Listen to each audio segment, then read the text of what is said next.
Welcome to Thinking Through the Darkness, a Lore by Spec podcast, with me, your host, Spec.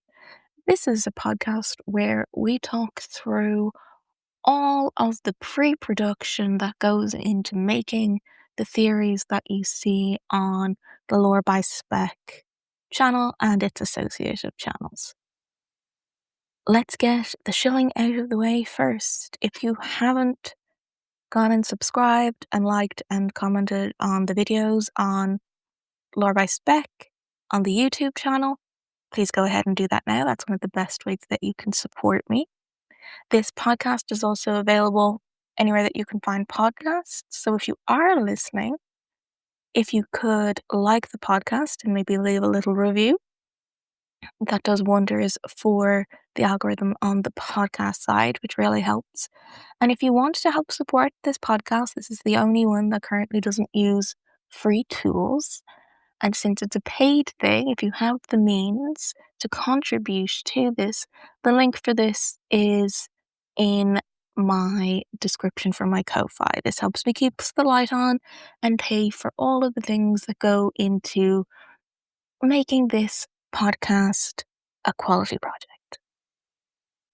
Something that we have seen in the latest trailers for Kingdom Hearts 4 that I think is worthy of note for today's podcast is this notion of Strelitzia being alive and how that is going to end up breaking and affecting largely everything.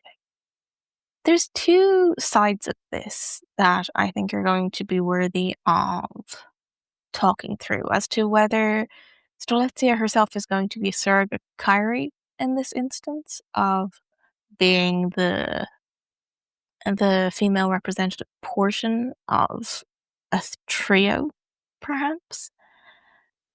But in terms of how she affected Union Cross, how little there is currently about her in the compendiums, and what this means for the notion of death. In the first trailer, we got this dialogue about what is Quadratum, that it is for us what would be an afterworld. Something that is beyond the final world when you have made peace with whatever you have made peace with, and Quadratum is where you end up in terms of a new universe. I'm unsure as to how that can work in Strelitzia's case, though, as hers was a murder by darkness or the darkness within Ventus that caused her murder. And since she had so much unresolved in terms of herself, she didn't get to connect with the player character, she had a lot of lamenting. The ending scene in Union Cross didn't really depict much in terms of happy to move on or content with their lot. So I've some rivals of concerns and critiques about that, because if we're being shown that she was struggling towards the light before she did pass, then that doesn't imply an easy or clean passing in the way that Kingdom Hearts often depicts it. Xehanort is a good example of this. Himself and Ericus kind of blink back to their childhood selves before disappearing, which in turn is an interesting thing in and of itself. That's probably worth a podcast of its own, which is why on earth, if they made up as adults in their spirit selves, would they have at all blipped back to their younger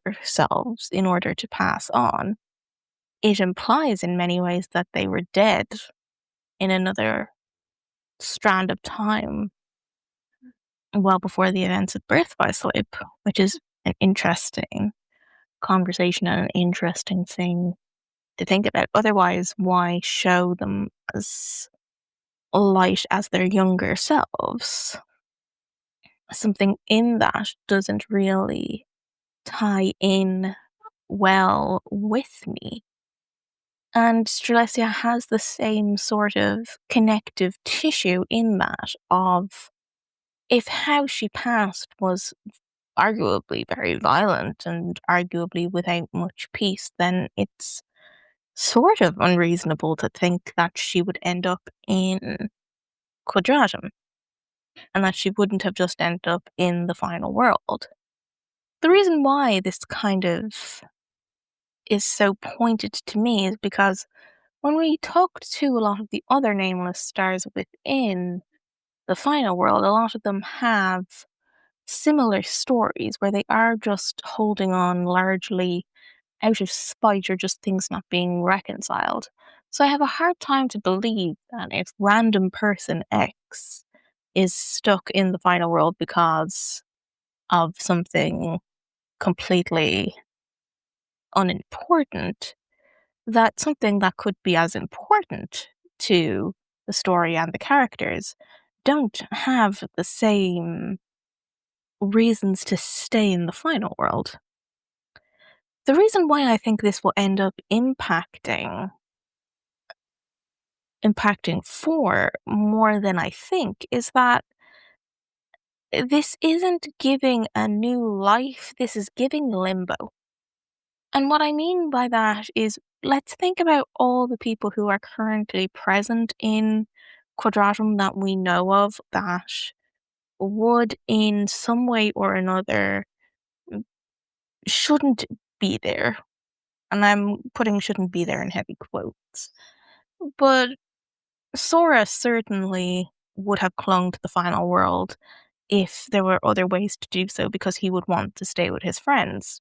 Strelitzia obviously would not want to be in Quadratum. She would want to be in with the player character on Union Cross. We look at Sigurd, who I can imagine, in order to get to Quadratum, would not be super inclined to not see whatever needs to be done to get done. We can say this with Luxford and certainly Zora. So there's this pattern here of the people who are in Quadratum who theoretically probably shouldn't be there in most circumstances because a lot of them have a reason to, and their hearts are certainly strong enough to cling to the final world until things are resolved. And I think that this is, like I said, this is going to cause more problems than it's going to solve because I do believe this is going a little bit FNAF-y. This is going a little bit FNAF 6 of bringing everybody together to all be burned down into one place. A maze with no exit, you know, whatever it is that Henry says. A maze with no prize. And that is what this currently feels like to me, is that this is going to end up being something similar. And this is purely speculation on my behalf. But we have to start thinking about what exactly this could mean. That we are gathering all of these very specific people together. I don't recall what happened to Valley, if Valley is indeed who we see in the trailer too, as to what their particular background is. But a lot of these people have a lot of the same connections to their background, is that they are all brought here when maybe they theoretically shouldn't be brought here. And I'm wondering what that means for the story. Because something I've been thinking about, and it's going to be a podcast topic at some point, but that this is called the Lost Masters arc. Who exactly are we referring to when we say that? We would assume we're talking about the original foretellers when we say that. that we're talking about, Envy, Gula, Ava, etc., Lushu, the Master of Masters. But are we? Because Lost Masters would imply plural. And we're gathering a lot of people here who are or would be considered masters within their own right. Certainly within the new qualifiers of what a Keyblade is and how you become a Keyblade master. More often than not now, it doesn't require the definition of needing to pass an exam in order to be considered it. They've changed the definitions of what that looks like. So if Keyblade Masters are purely down to experience, and theoretically can be anybody, then what does that make Strelitzia? We know she has specific importance around her being Luarium/Marluxia's sister, and the fact that her whole journey in Union Cross gets quite truncated. It's very clear that she is important.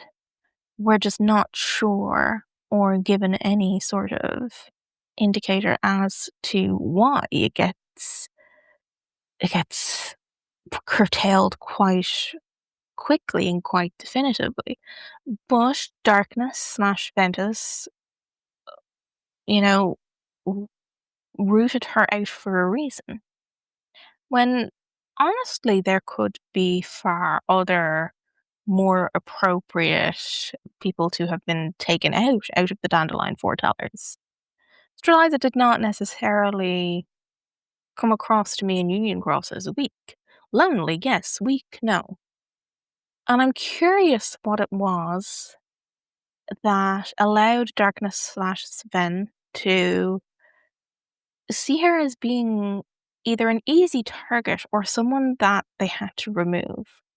And while it's far simpler to put this specifically down to, oh, she was a threat that needed to be removed, or she was just an easy target, my inclination isn't to think that she would be an easy target.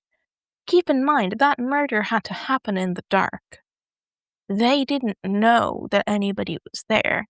And if this was going to be a fair fight, my inclination would be to think that this would have played out differently if she was not put on the back foot, if she had the ability to defend herself.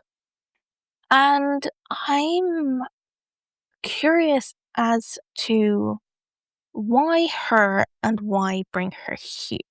We do see a cloaked figure of Strelitzia, or who we presume to be Strelitzia, and someone who looks like the same coat as the Master of Master.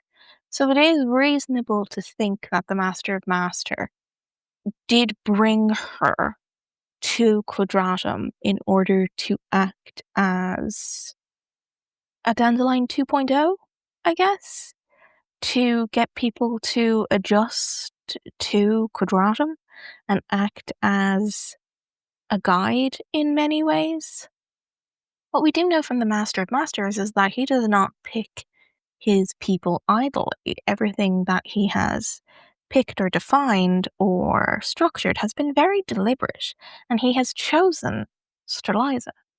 That's not anything that just has red flags all over it for me.